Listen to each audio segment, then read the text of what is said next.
And we want to start with some good ricotta cheese.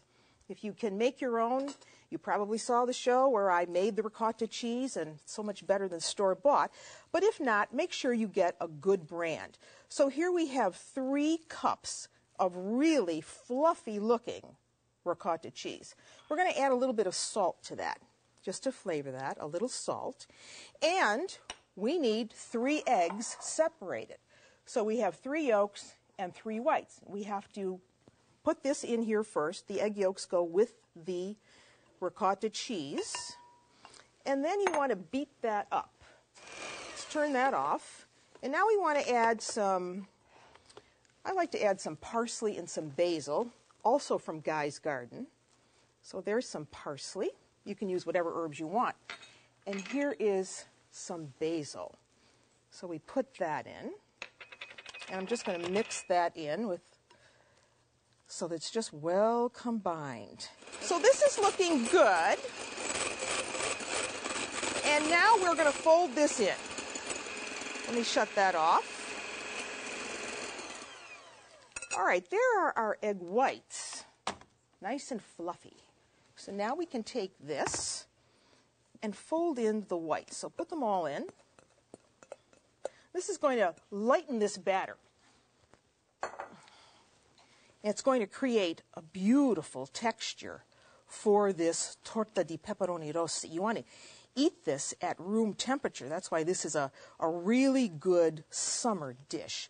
We need either a loaf pan or any other type of casserole dish that you want to use it. I think it's best to do this in a non-stick so that you can get it out. So here's a loaf pan. In the bottom of that pan, I'm going to put a piece of parchment paper, but first I'm going to brush it with a little bit of olive oil. So brush the pan all over with some olive oil.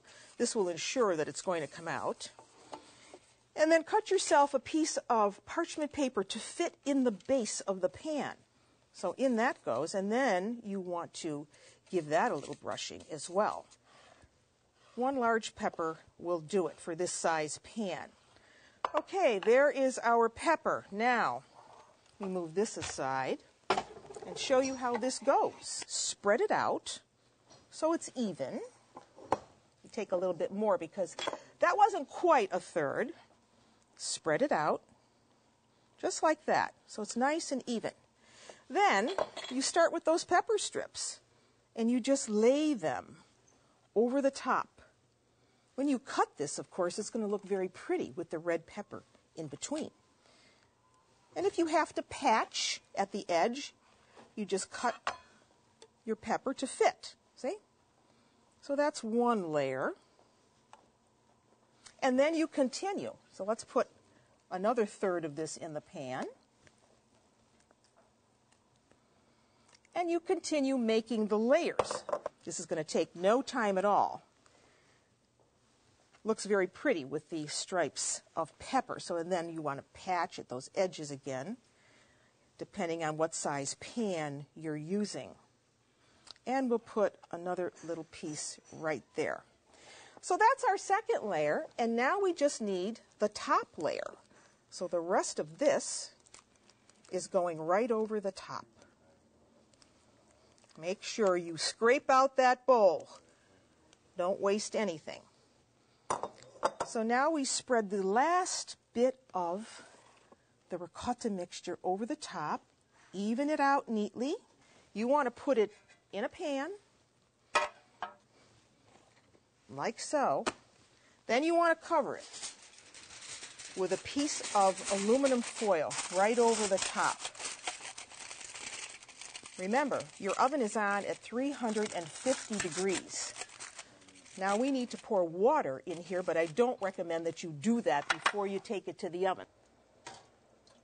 Pour the water carefully into the pan until it comes up the sides about 1 inch or so. Make sure you do that because this is what's going to help guarantee a beautiful texture. So in that goes. You're going to have to watch that. About 30-35 minutes later, you want to check that to see if the top is set. And if it is, well, then you can take it out. And before you came over, I made one for you so you could see what that looks like. Okay, now let's see if we can get it out. So then you want to take a plate that you're going to serve it on and turn it upside down. And there it is. Beautiful. Told you, 3 Hail Marys works every time. And then you can just peel away the paper. Isn't that gorgeous?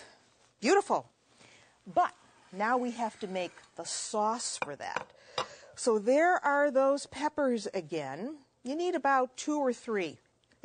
If they're large, you may be able to get away with just a couple. So these are pretty big peppers. So I'm going to put them right into the food processor.